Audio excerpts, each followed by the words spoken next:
Pour la bande originale du jeu, on a essayé d'être... For the soundtrack of the game, we tried to be very close to what is done in film. We were constantly asking at each place in the game, why are we putting music here?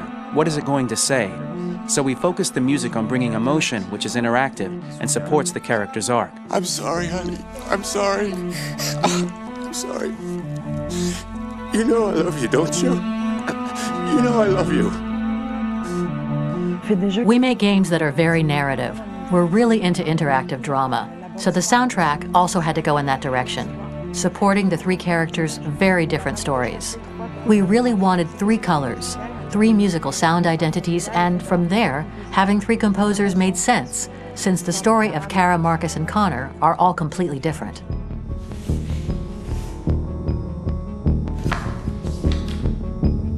You recognize him? It's Carlos Ortiz. For Connor, we wanted a soundtrack that could be very cold and very mechanical, very machine-esque somehow. For Kara, we wanted a soundtrack that would be very moving and emotional. It was about the quest for identity, but it was also a journey about love and empathy. And for Marcus, we wanted something epic, something that would really represent the grand aspect of his quest. And we were very fortunate to find three incredibly talented composers, and working with them has been a dream, honestly.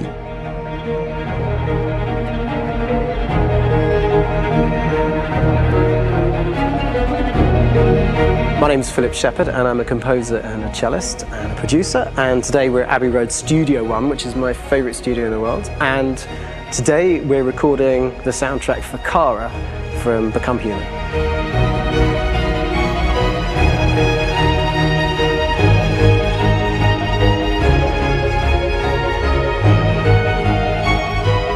So when I compose a big project, I often travel just to kind of get out, and get some fresh air and some inspiration.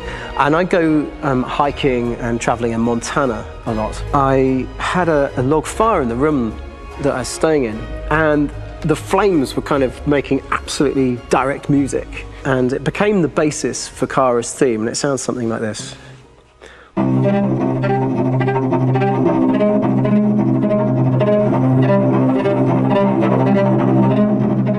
Now, over the top of that, I found a little theme that just seemed to fit over the top, which is taking Kara's name, Kara, Kara, and just using like a two-syllable motif, and it sounds like this. We're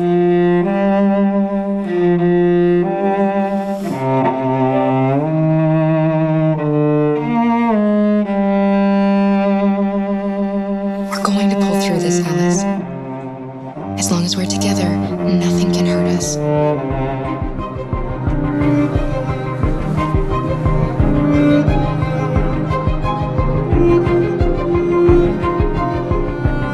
And all the time that's fitting over it.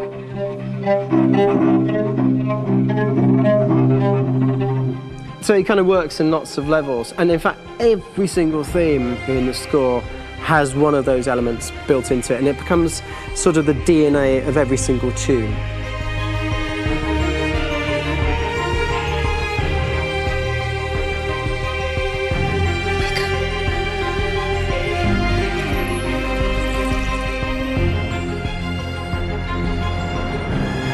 For me, writing this theme for Kara, I actually had to tap into what it feels like to be a father to daughters.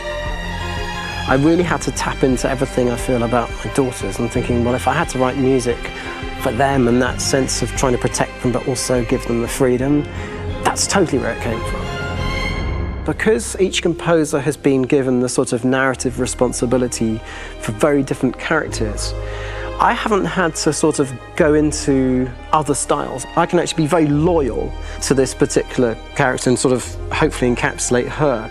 But it means also I've suddenly become very connected to this character. And if for some reason it goes to game over early, I'm getting mortified, They're over there! Starting a new project for me personally, it's always finding the right tone, finding the right color, I like to call it. For me, it's finding that right texture that actually sits against picture really well. One of the biggest things is I created custom instruments for Connor.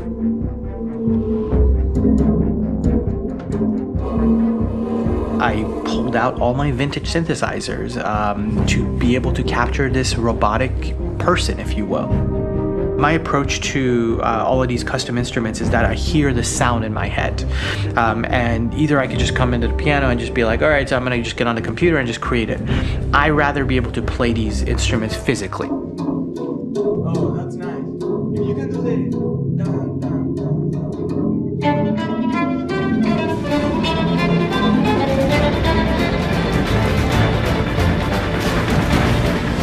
As soon as you see Connor the first time, there is a really interesting thematic idea that you hear, and that's just made out of a Moog synthesizer, but completely manipulated in multiple ways. And it's robotic. It has a little bit of an emotional to it. He's on his mission, so you feel that as well. So it just kind of gives you that cold, motionless, with a mission in hand that you kind of feel throughout the whole thing.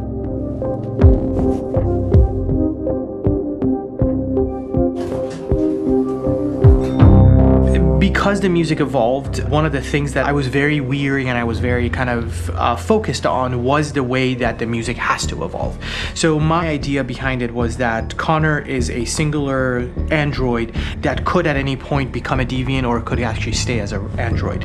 So I created a more or less an Connor theme, and then I was able to just manipulate it in different aspects of it. Is everything okay, Lieutenant? Chris was on patrol last night. He was attacked by a bunch of deviants.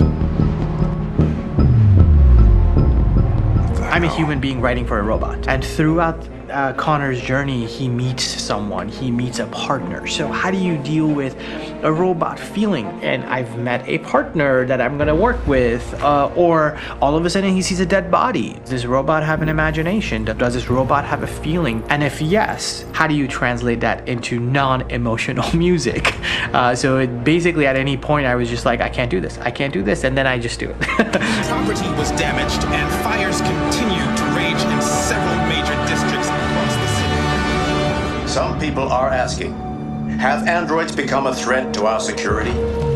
When I first started really digging in on Marcus, the one thing that I really tried to capture was the transformation process. You know, Marcus is this android that evolves over the course of the game and really goes from kind of figuring out that he's more than just an android. You know, he's starting to develop kind of a human soul in a way. Try to imagine something that doesn't exist, something you've never seen.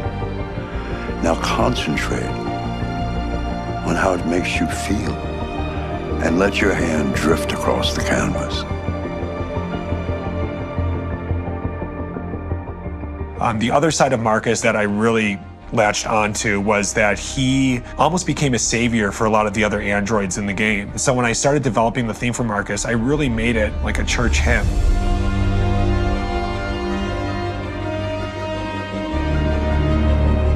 I wanted it to be very simple. I wanted to make it a chordal melody. I really wanted to make it almost like a Bach hymn. The tough thing with that is it had to be recognizable. If I made it too complex from a harmonic standpoint, it would be hard, I think, for people to kind of pick it out and recognize it. It's very acoustic derived, but it's also been treated with a lot of effects and things to kind of put it into the space that I felt the sound should be in.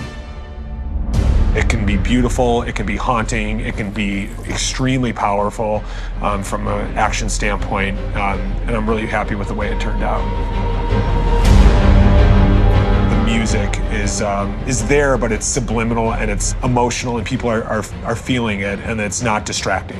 And that's tricky with a game like this, where you have to have a lot of ins and outs like that, where the music kind of has to get in and out of these moments. This is a war we're fighting with the humans. If we fail, they'll destroy us. I think the game's been put together so well where I just wanted to make sure that I wasn't ruining the emotion.